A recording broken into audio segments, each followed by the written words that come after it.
स्वागत है आप सभी का हमारे इस चैनल विश्व भारती क्लासेस में। पिछले वीडियो में हम लोग बहुपद पढ़े हुए हैं। आज हम लोग दो चर रैखिक समीकरण linear equation in two variables के बारे में पढ़ेंगे।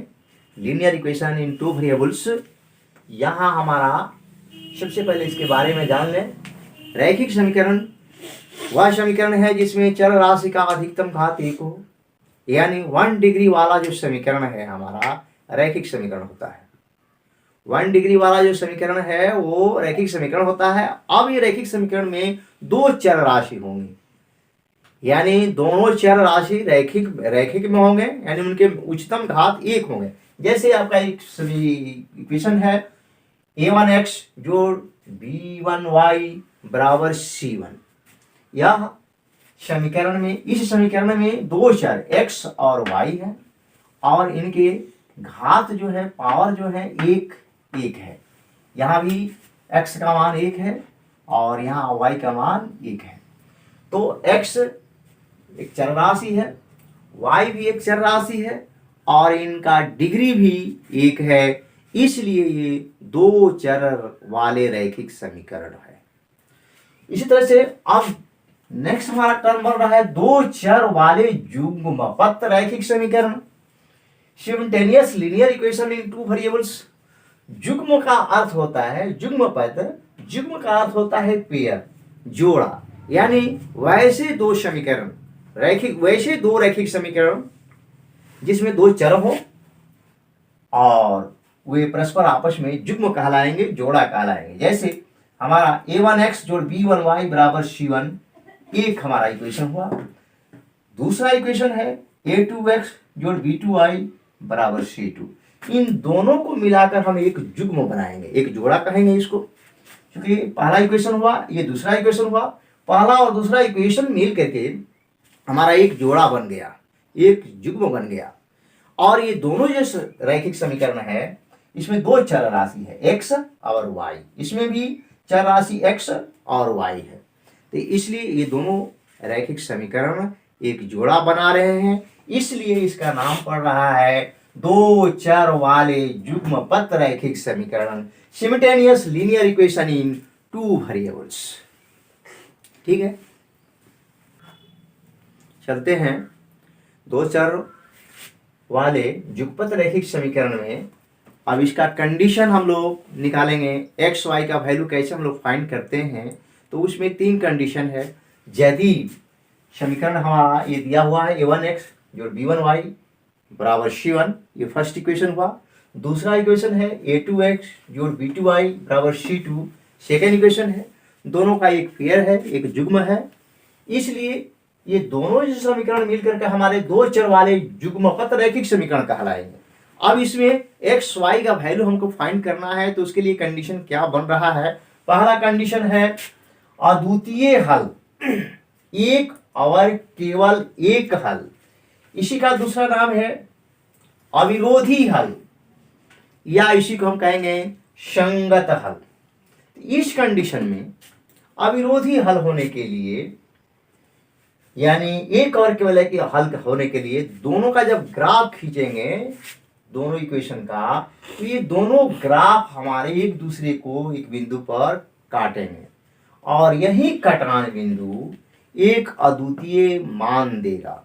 यही मान एक्स वाई का वैल्यू होगा। यानी यहाँ P जो बिंदु पर ये दोनों ग्राफ कट रहे हैं, दोनों का आलेख कट रहा है, यहाँ x का मान हो जाएगा और y का मान हो जाएगा। ये कटान बिंदु ही वो दिखाएगा कि वो एक्स वाई का मान हुआ। तो यहाँ इसके लिए कंडीशन है क्या, a1 by a2 does not equal to b1 by b2 होगा। जब इस कंडीशन को फुलफिल करेगा तो वो एक और केवल एक हल होगा, यानी वो विरोधी हल है, वो एक दूसरे को विरोध नहीं कर रहे हैं, उनका ग्राफ जो है एक दूसरे को काटेगा।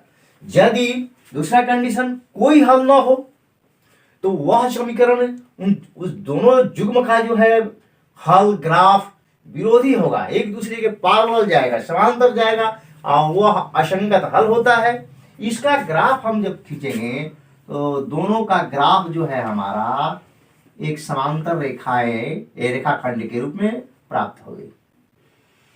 ऐसे मान लीजिए कि ये फर्स्ट का ग्राफ है, ये सेकंड का ग्राफ है, फर्स्ट इक्वेशन का ग्राफ है, ये सेकंड का ग्राफ है, यहाँ भी ये फर्स्ट इक्वेशन का ग्राफ है, ये सेकंड इक्वेशन का ग्राफ है।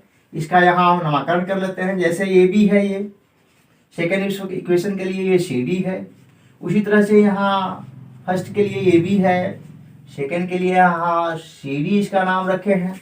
तो ये दोनों रेखाएं एक दूसरे को विरोध कर रही है, यानी पैरेलल रेखाएं जो हैं, पैरेलल लाइंस या लाइन सेगमेंट एक दूसरे को विरोध करते हैं, वो परस्पर कटते नहीं है, ये समांतर एक दूसरे के आएंगे।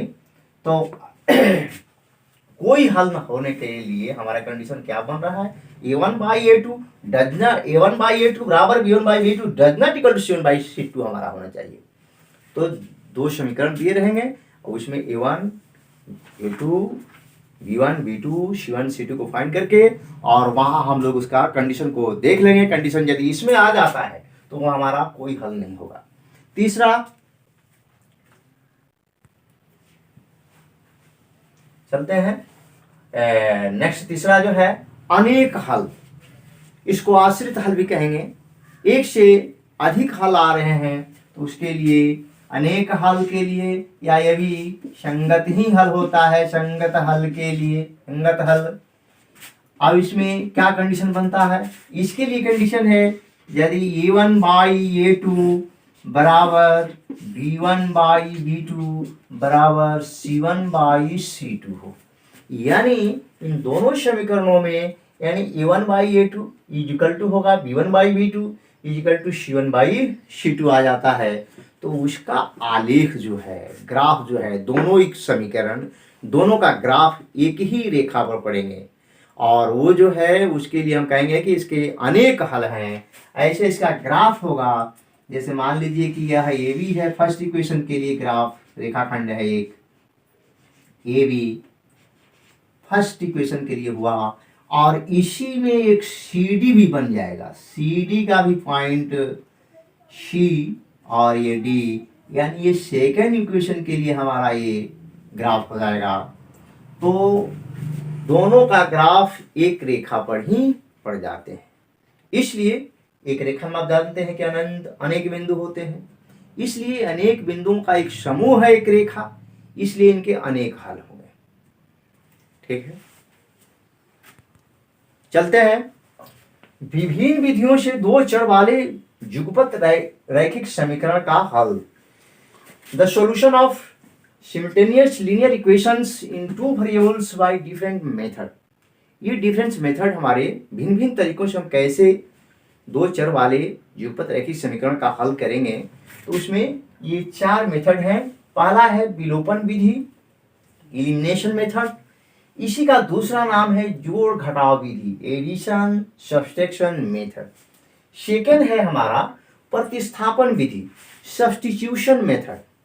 इसमें क्या होता है, एक इक्वेशन से हम किसी चर राशि का मान निकालेंगे और वह चर राशि का मान दूसरे इक्वेशन में पुट कर देंगे तो प्रतिस्थापन विधि हो जाएगा।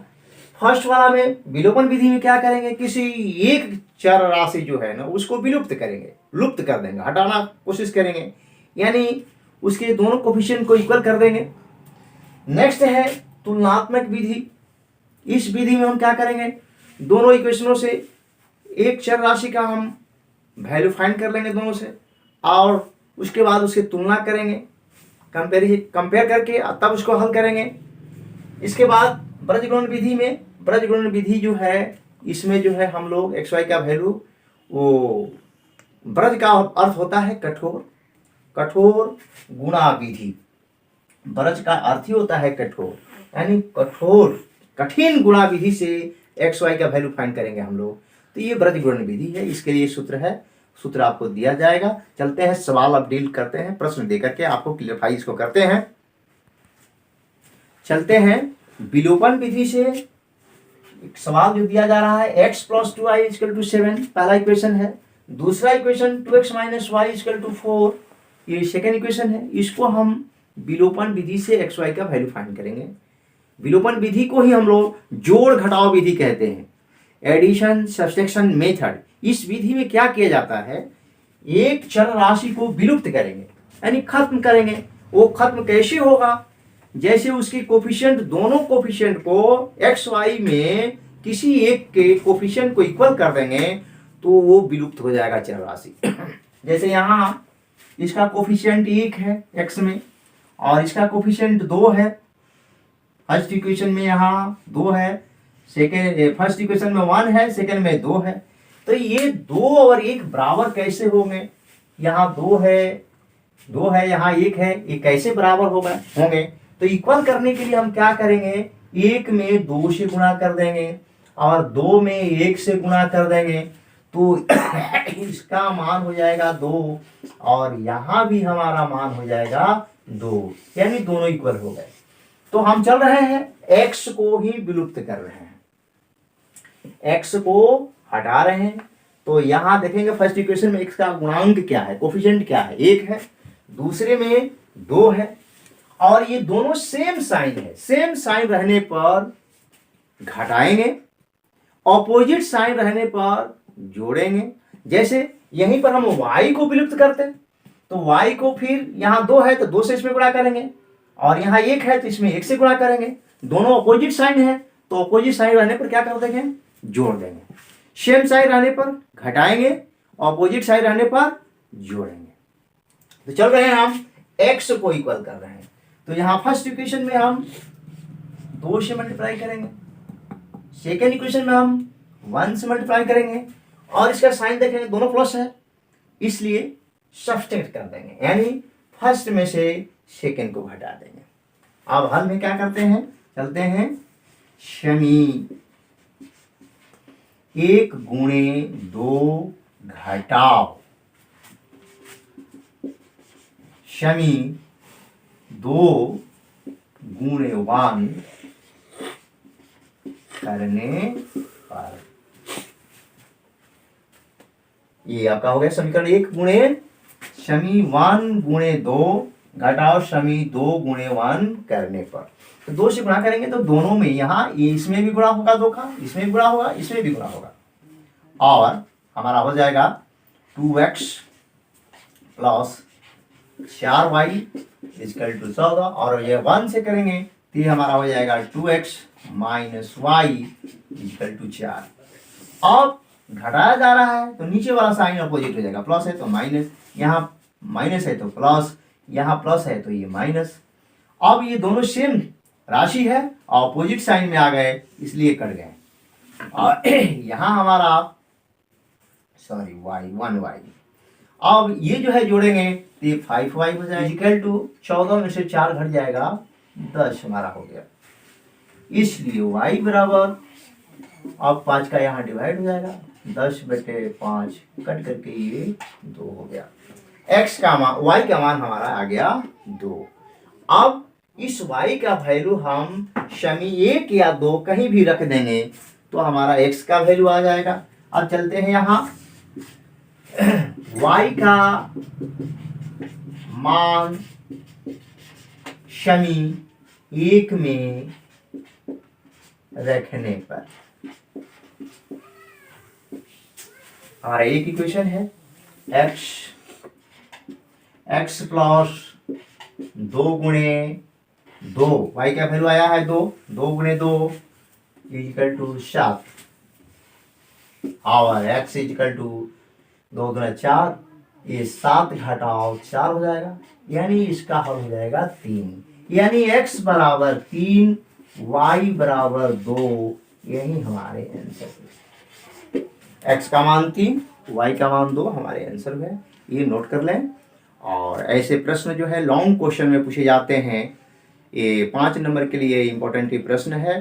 बीज गणित से एक जो है निश्चित सवाल रहता है, इसलिए इसे आप विशेष रूप से पढ़ें और हमेशा ऐसे प्रश्नों का रिवीजन करें। शेष 3 विधियों को हम लोग अगले वीडियो में देखेंगे और ठीक है, इसे आप लोग बार बार अध्ययन करें।